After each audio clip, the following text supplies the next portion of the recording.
fragile, on est dépendant économiquement d'autres lieux, des continents.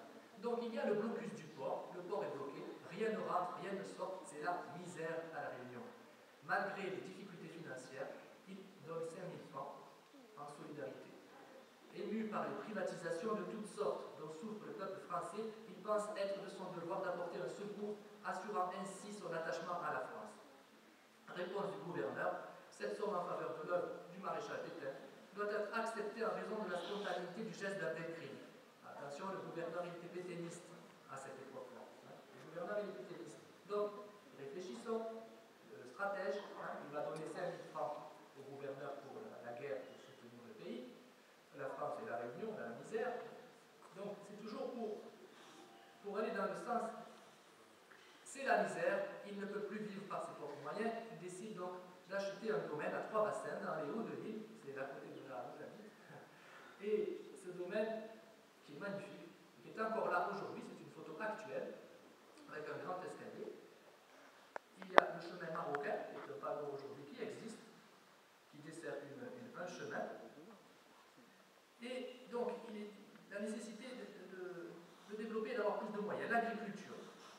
Il achète cette grande propriété qui a plus de 10 pièces, plus 2 ou 3 maisons à côté. Il y a des étables pour les volailles et les bœufs. Il va développer le maïs, la canne à sucre, l'arachide, le manioc, les haricots.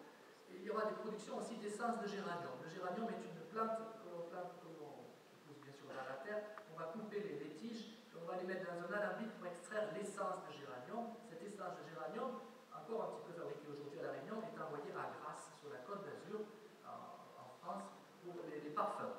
C'est une financement, fonds propres, vente de différents titres. 200 000 francs qu'il a au Crédit foncier de Madagascar. Ça, c'est nouveau. Vous n'avez pas entendu parler qu'il avait de l'argent à Madagascar.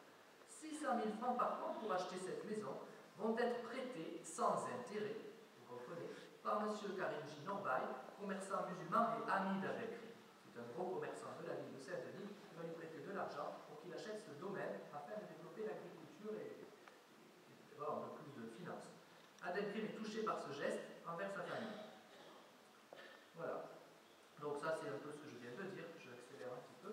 Le commerce, devant les insuffisances en tout, la guerre et ses privatisations, les enfants qui grandissent et qui ont plus de besoins, ils cherchent une solution au problème récurrent de la vie chère.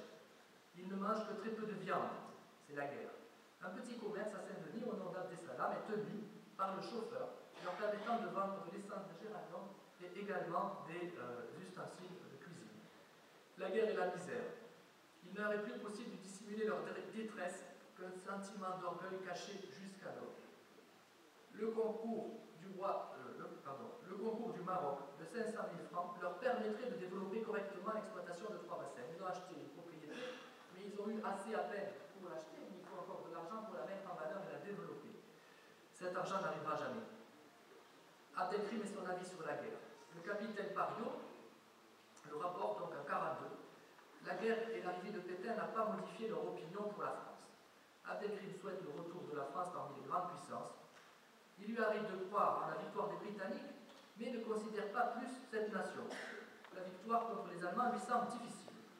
Pour lui, comme Napoléon, Hitler ne peut dominer seul l'Europe.